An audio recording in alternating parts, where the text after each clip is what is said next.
नेहरूंकडे संधी असून देखील ते हुकुमशहा बनले नाहीत. मोदी सत्ता केंद्र बनू पाहतायत असं विधान केलंय अभिजित दिपके यांनी. मोदी एकटेच सर्वांवर नियंत्रण ठेवू पाहतायत असं देखील त्यांनी म्हटलंय.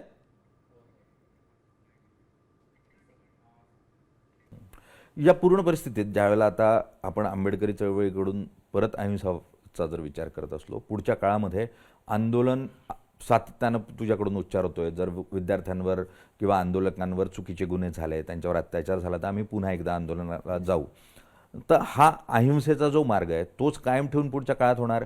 कारण ज्या वेळेला संसदेपर्यंत आपण जातो, एक मोठा समूह असतो, काही हजार मुलं एकत्र येतात. त्यामुळे अभिजित दिपके अहिंसावादी असेल, त्याच्याबरोबरचे 10 लोक अहिंसावादी असतील, पण इतक्या मोठ्या वर्गाला आपण अहिंसेच्या मार्गाने पुढे घेऊन जाऊ शकू असं तुला वाटतं का? सर, नक्कीच घेऊन जाऊ शकतो. कारण की 20 तारखेनंतर जे झालं त्याच्यानंतर अजून जास्त गर्दी झाली होती जंतर मंतरला. आणि ते लोक सर शांतपणे बसून राहिले होते, अहिंसेवरच बसून राहिले होते ते. मी त्यांना फक्त एकच गोष्ट म्हणलं होतं, सोनम सर, जर 26 दिवस उपोषण करून आपला जीव धोक्यात टाकू शकता, तर आपण एक आठवडा शांतपणे एका जागी बसू नाही शकत का?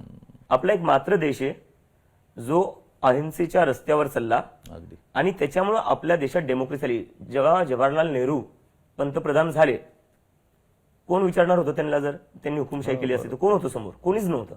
काय इलेक्शन घ्यायची गरज होती? लोकांना तेव्हा वोट काय असतं, मताचे अधिकार काय असतात तेही माहिती नव्हतं. या अशी स्थिती होती आपल्या देशाची. आपला देश अत्यंत गरीब होता, खायला नव्हतं आपल्या देशाकडे. त्यावेळेत जवाहरलाल नेहरू यांनी ठरवलं की आपला देश जो आहे तो लोकशाही राहणार आणि मी स्वतः इलेक्शनला जाणार.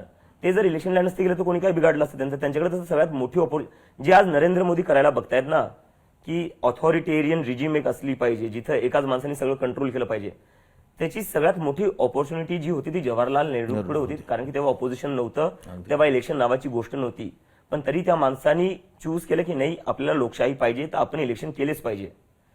हा त्यांचा मोठेपणा आहे. आणि त्यामुळे मला वाटतं की किती जरी प्रयत्न केले तरी तुम्ही गांधी बनू नाही शकणार, तुम्ही नेहरू बनू नाही शकणार, तुम्ही आंबेडकर नाही बनू शकणार.